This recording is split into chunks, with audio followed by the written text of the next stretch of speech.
Hello and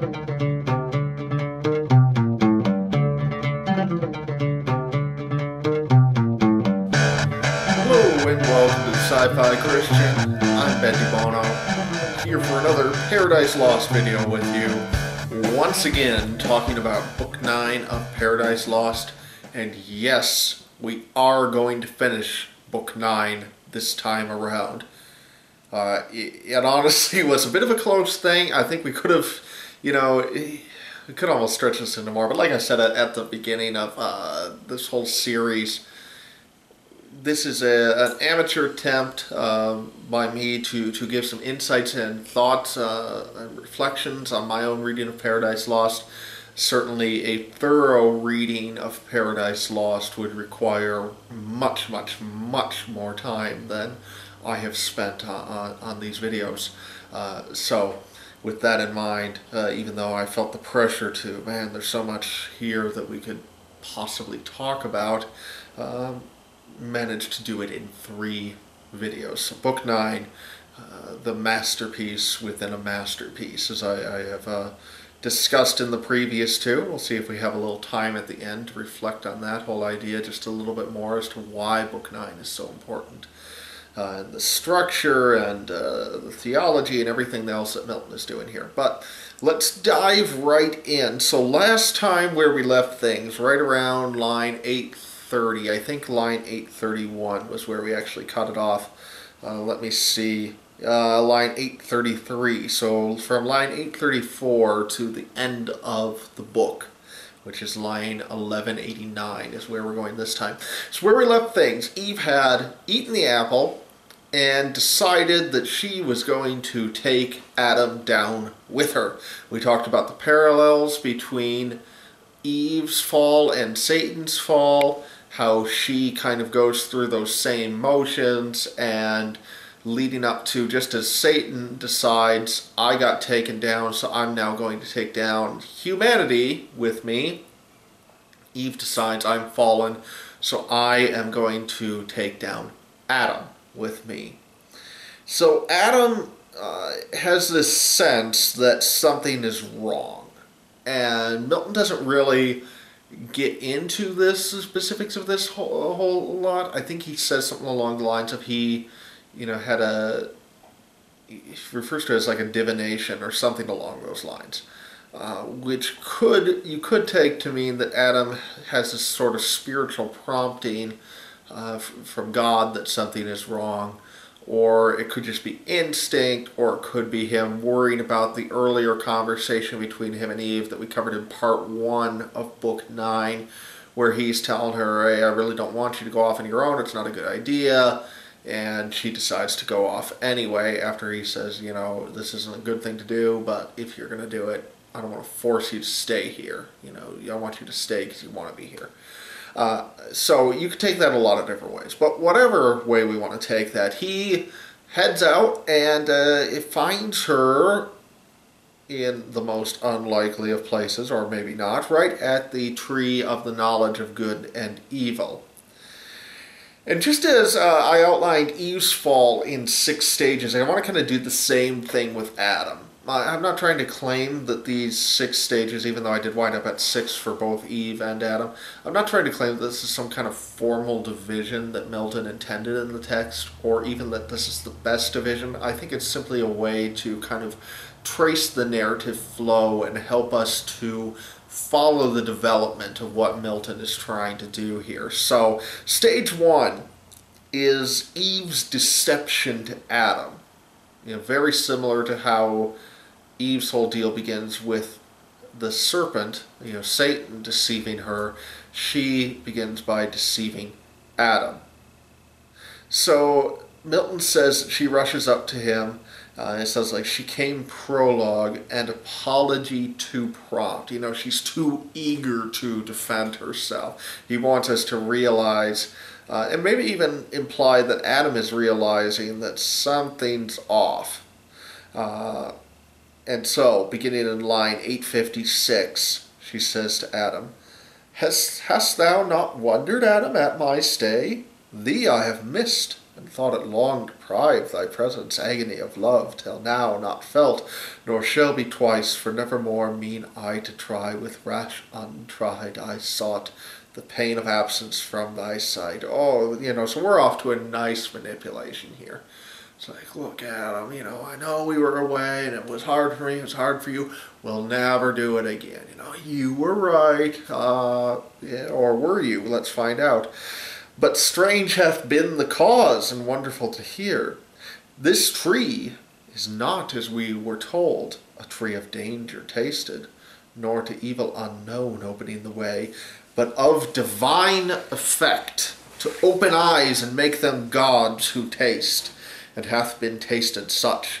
The serpent wise, or not restrained as we, or not obeying, hath eaten of the fruit, and is become not dead, as we are threatened, but thenceforth endowed with human voice and human sense, reasoning to admiration, and with me persuasively hath so prevailed, that I have also tasted, and have also found the effects to correspond, opener mine eyes, dim air dilated spirits, ampler heart, and growing up to Godhead, which for thee chiefly I sought.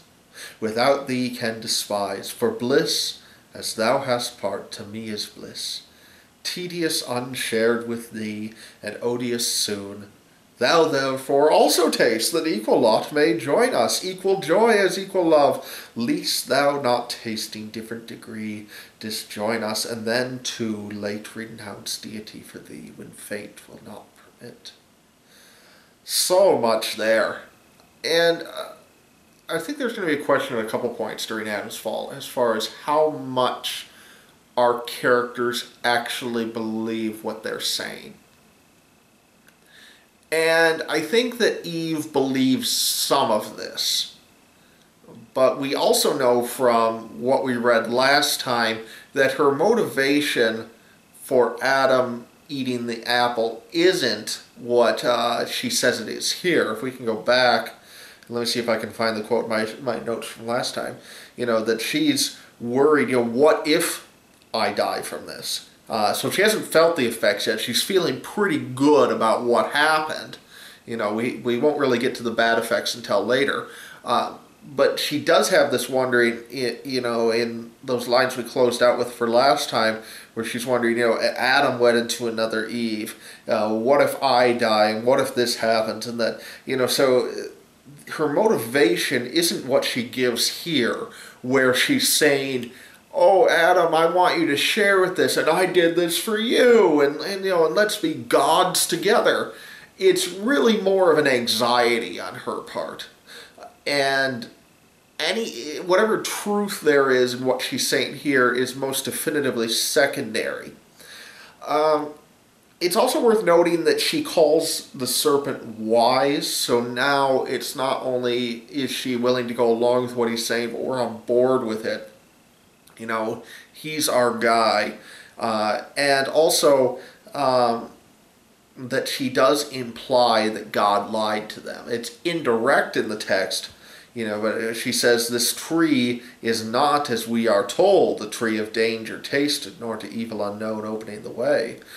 So who told them that? Well, it was God. And then, of course, later Raphael. So it's not what we were told. We were lied to. Very much the implication there.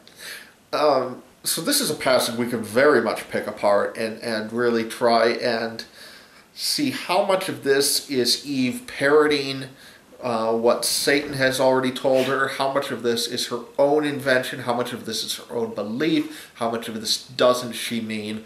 I think it's a very deep passage here and a lot to pick apart. But, for the sake of time, we will move on to stage 2, which is not, we will note, a parallel to Eve's path. So Eve, again, willfully or simply out of, gullibility on her part, very much goes along with the servant. We saw how she's willing to follow him, and then, she does say, I don't, this is the tree of the knowledge of good and evil, we're not supposed to eat of this, but then she sticks around, listens to Satan's argument, and accepts it. So her trajectory is straight down. in terms of accepting the deception.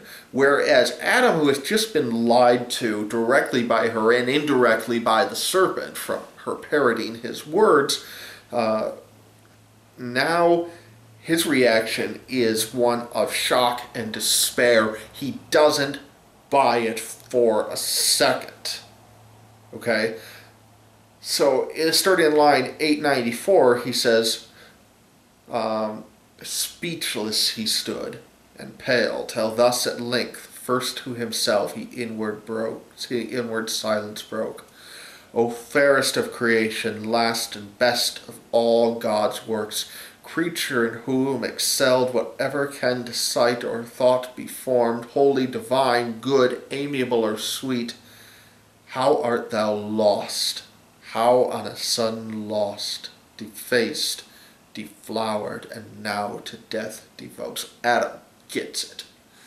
He's not buying any of Eve's BS. He knows exactly that she's, again, whether she's lying or actually believes this is irrelevant to him at the moment. But he knows that this whole thing of her saying, no, it's not dangerous, it's going to make us like gods, is a load of crap. She's dead. Okay? It is interesting the use of the word deflowered here, because of course that has sexual overtones, specifically in regards to a woman losing her virginity. And we know from earlier in the text that Eve is not a virgin. So what's going on here then? Well, I think that we'll kind of track this path throughout this final section of Book 9 of Milton wanting to contrast the sexuality that Adam and Eve enjoyed in their pre-fallen state to the sexuality that they now experience in their fallen state. Now, we haven't had any, to my knowledge anyway, we haven't had any moments in this book of Adam and Eve's pre-fallen sexuality, but there are a handful earlier on. And I think Milton is laying the groundwork here with that word for where he's going to take us later when we have a very, very different type of sexuality expressed after Adam and Eve are both fallen. I think, though, you could also look at this as, virginity, of course, symbolic of purity. And so from that perspective, Eve has been deflowered, not sexually, but spiritually very much so. She is now stained in a way she wasn't before. She is very much fallen. So I think he's both foreshadowing, but then also using the term generally to refer to Eve's fallen state. So Adam gets it. And he sees the lie, he's shocked, he's upset, he knows what the consequences are, and then Milton has him take a very disturbing turn. He has Adam decide that he's going down with the ship. So let me read this section, and I'll talk about this a little bit, because I think that's just stunning. So line 906 to 916. Me, this is Adam speaking to Eve, me with thee hath ruined, for with thee certain my resolution is to die. How can I live without thee? How forego thy sweet converse and love so dearly joined, to live again in these wild woods forlorn? Should God create another Eve and I another river ford, yet loss of thee would never from my heart. No, I feel the link of nature draw me. Flesh of flesh, bone of my bone thou art, and from thy state mine never shall be parted, bliss or woe. This is, in some ways, it's very interesting to compare Adam and Eve's characters, but then also the way that they fall.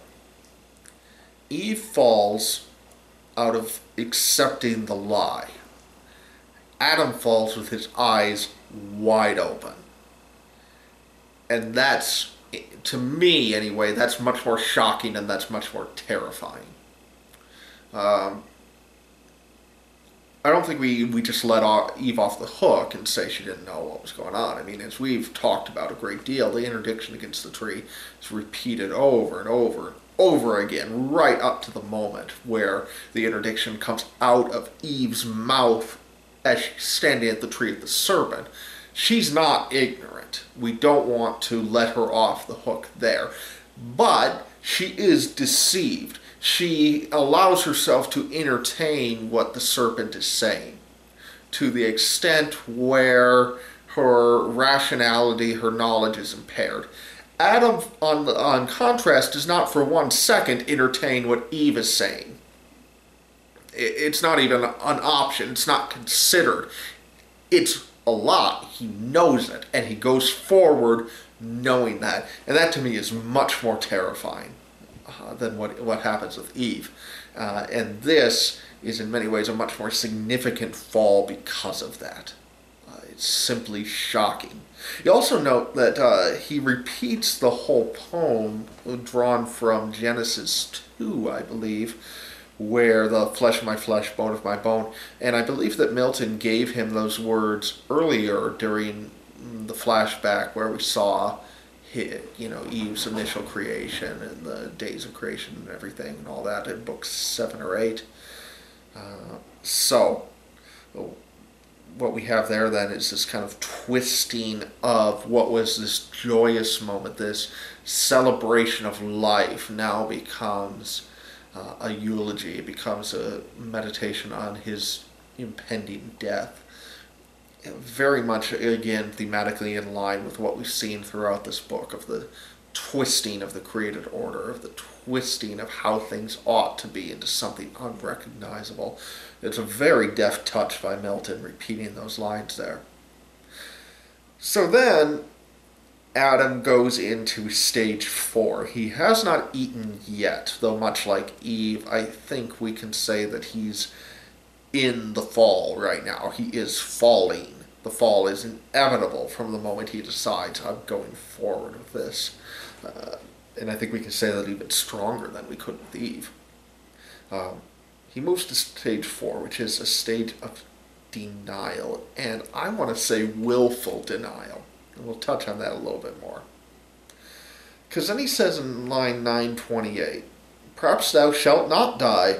Perhaps the fact is not so heinous now, for tasted fruit, profaned first by the serpent, by him first made common and unhallowed ere our taste.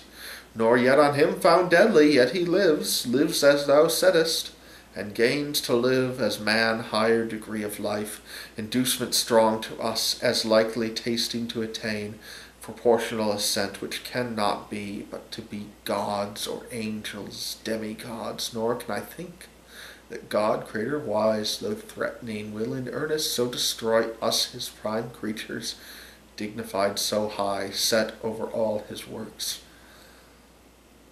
Okay, now this is very much open to interpretation how we understand this. I don't for 1 second think Adam's buying what he's selling. Not at all. I mean, you have to accept that he has this shocked moment of clarity where he realizes, Eve, what have you done? And then he just turns around. I don't buy it. I don't buy that then Adam just becomes stupid. I think that you have to watch the flow of Adam's thought here. So Adam begins with, he's heard Eve out, and he's shocked, he's horrified, Eve's going to die. And then his thought goes into, I am going to share her fate. I'm going down with the ship. And that's a tough pill to swallow. And I think that in order to be able to swallow it, he goes into this phase of denial.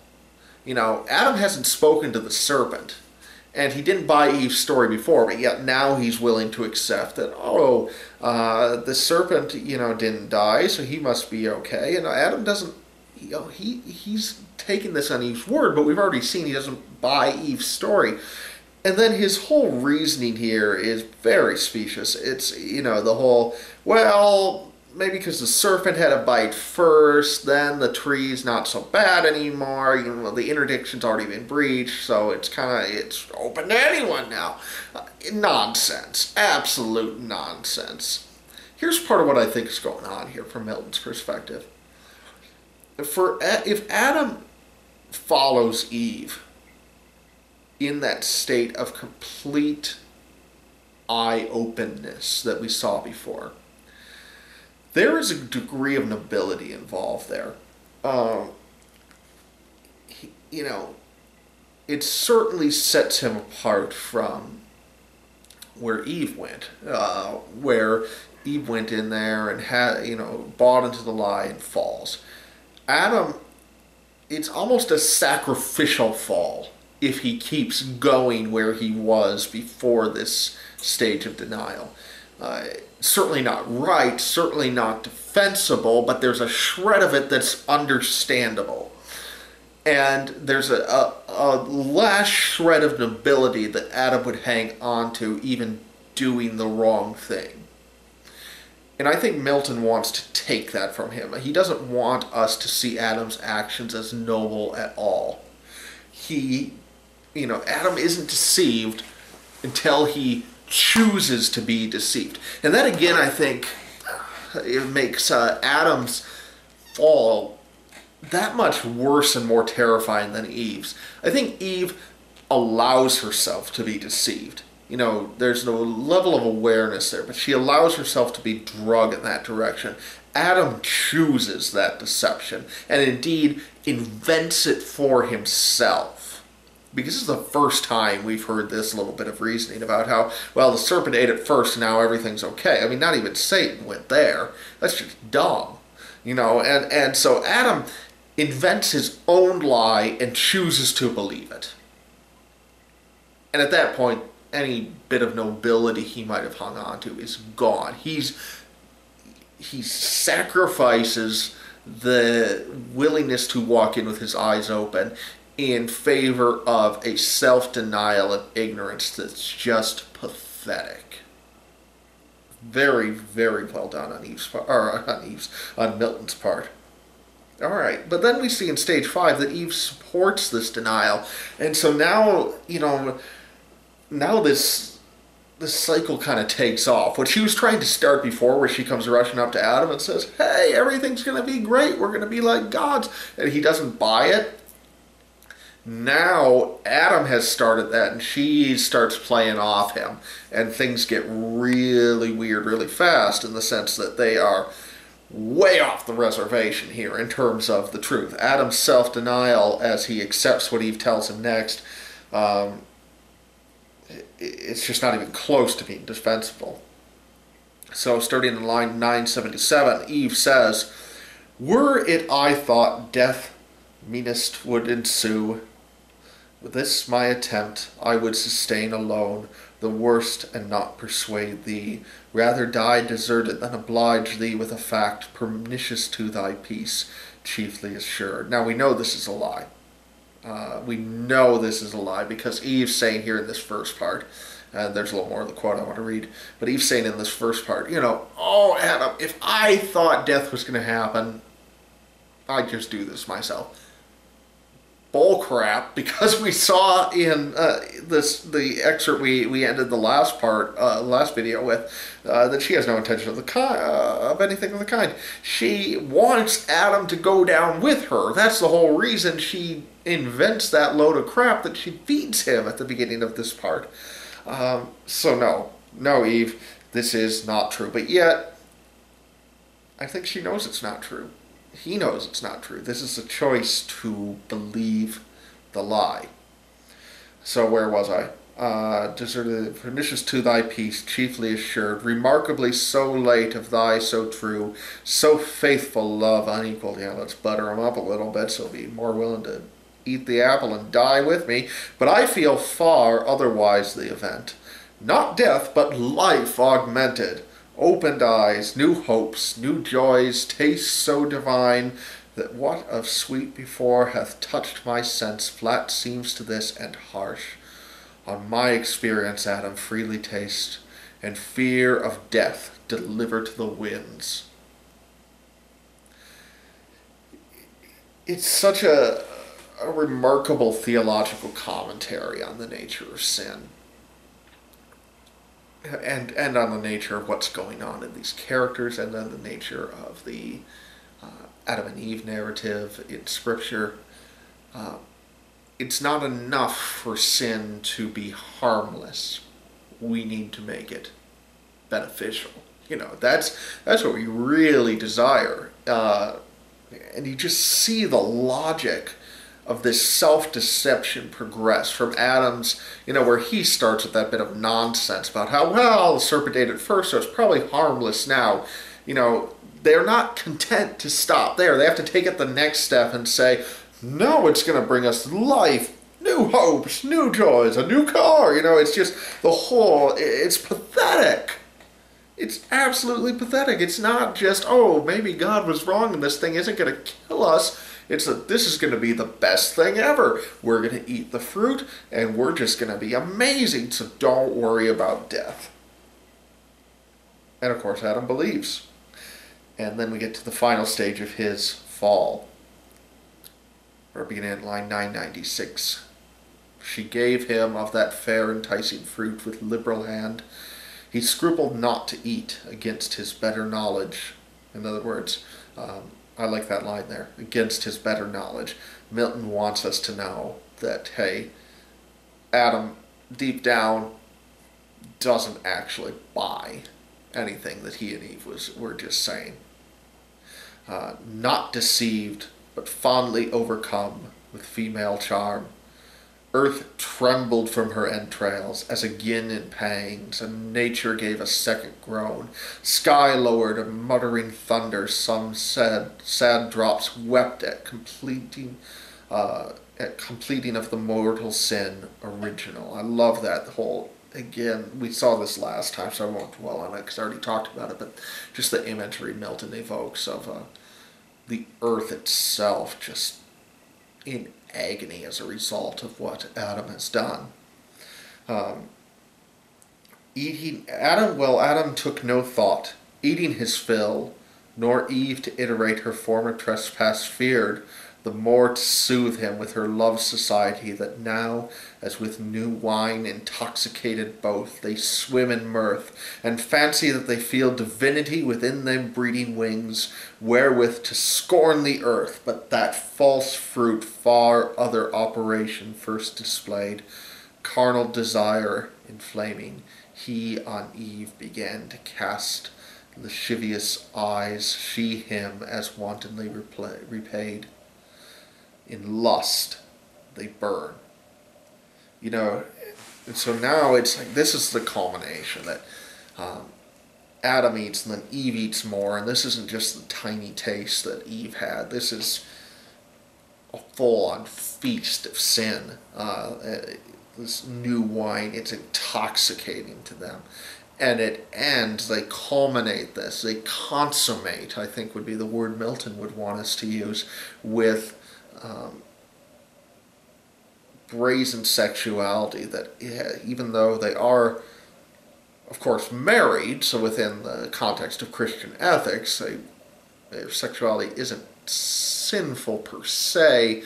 I think Milton wants us to be disgusted by it nonetheless. It isn't the loving, life-giving experience they had before. It's something carnal, selfish, lustful, and he kind of comes back to this in line 1042, where he says, there they fill of love and love's disport, took largely of their mutual guilt, the seal, the solace of their sin, till dewy sleep oppressed them, wearied with their amorous play. So this sexual encounter then is the seal of their sin, as Milton says there. It's meant to be revolting. And this is something I talked about, of course, earlier in other videos, that, you contrast the way modern Christian art, especially evangelical art, approaches questions of sexuality. Oh, hands off, things need to be family friendly. No, sometimes we need our face rubbed into those dark areas of our lives. Sometimes those are the world and life needs to be explored that way, and Milton does it so deftly here. And it's such wonderful contrast to what he has developed before, earlier in the poem. And so now we have this selfish, carnal, lustful, fallen act that puts the seal on their sin. And then they wake up. Line 1051. Up they rose as from unrest. Note that they didn't rise up from rest. There's nothing restful about what just happened, including their sleep. They rise as if from unrest, and each the other viewing soon found their eyes how opened, and their minds how darkened. Innocence that as a veil had shadowed them from knowing ill was gone. Just confidence and native righteousness and honor from about them. Naked left to guilt, shame he covered, but his robe uncovered more. I love that, and of course Adam doesn't literally have a robe here, but that out of his shame they cover themselves, but their coverings show how uncovered they are. That the fact that they need covering becomes the sign of their sin. Just gives you chills the way he writes that there. It's absolutely incredible.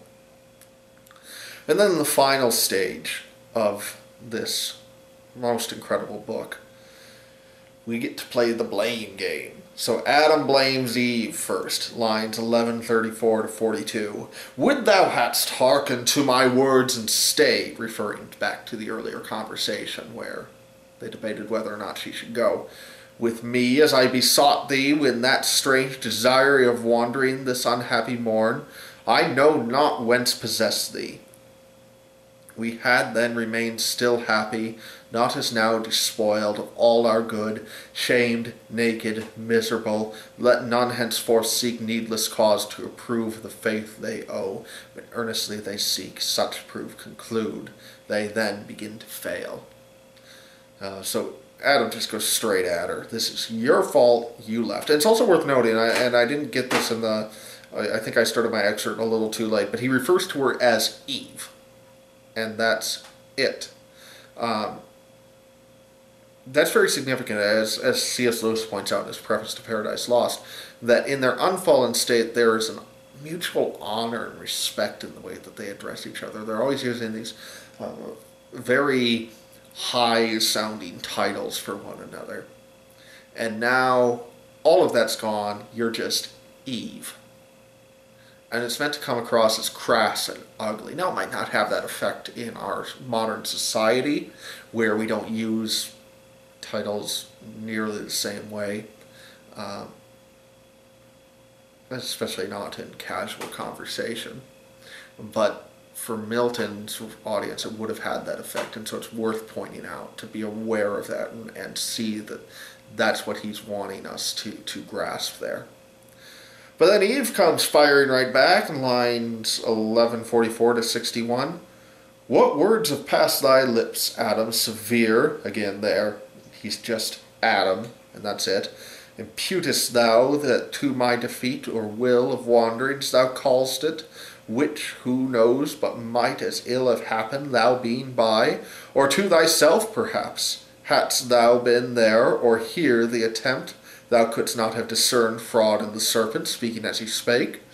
No ground or enmity between us known, why he should mean me ill, or seek to harm, was I to have never parted from thy side, as good as have grown there still a liveless rib, being as I am. Why didst not thou, the head, command me absolutely not to go? You gotta love that there. That's on the one hand, it's your fault for always wanting me to be by you, but then it's your fault for not keeping me by you. Command me absolutely not to go, going into such danger as thou saidst. The two facile then thou didst not much gainsay, nay, didst permit, approve, and fair dismissed. Hadst thou been firm and fixed in thy dissent, neither had I transgressed, nor thou with me. And then I love the way that Milton ends this book. The last three lines, 1187 to 1189. Thus they in mutual accusation spent the fruitless hours, but neither self-condemning. and of their vain contest appeared no end. It's just wonderful. Such a commentary on the human condition, of course, and the way that we handle our own faults and faults of others, and the generosity and grace we're so quick to give ourselves, we so often deny to one another. It's very well done. Very, very well done. Let me just offer a few final thoughts here on Book 9. I think this book, like I've said many times, is a masterpiece within a masterpiece. You know, you see the reversal of the natural order of God, and this again is within Milton, don't have to agree with this, but God, man, woman, animals. And now we go the other way. Animals tempt in the form of the serpent, even though it's Satan, or, you know, the imagery's meant to be there. Animals make the woman fall, who makes the man fall. It's a complete undoing of the godly hierarchy that Milton has set up for us in this book. It's a wonderful, wonderful book because it has so many callbacks to things like the pre-fallen sexuality that we talked about tonight, too. The hierarchical order. It's the culmination that, you know, every time we saw that interdiction against the tree again and again and again, building, building, building, building, and then just explodes and literally shakes the earth to its foundations. It's stunning as a piece of poetry. It's stunning as an exploration of humanity, of biblical theology, of biblical story, of human psychology. And we still have 3 books left. But, you know, it's one of those books where if this was all that remained of Paradise Lost, and the other 11 books were lost to us completely, this would still be considered one of the great masterpieces of human literature. It's that important, it's that profound, it's that beautiful. So we ought to consider ourselves very blessed to be able to read it. And I hope that you enjoy it. So, just take a minute and absorb Book 9. If you haven't finished reading it yet for yourself, I'd encourage you to really do so. Spend some time on this one and just let it really sink in. We certainly spent enough time in these videos. Which probably means I should wrap it up, and I will be back with you then for Book 10, which hopefully we'll get back to doing in one part, though after just how dense and incredible Book 9 turned out to be, I make no promises from this point forward. But we are getting to the end. The final quarter of Paradise Lost is ahead of us, 10, 11, 12. So we will be done soon. But not tonight, because I'm out of here. So I am Ben DeBono, and this is Sci-Fi Christian. I will see you next time. Goodbye.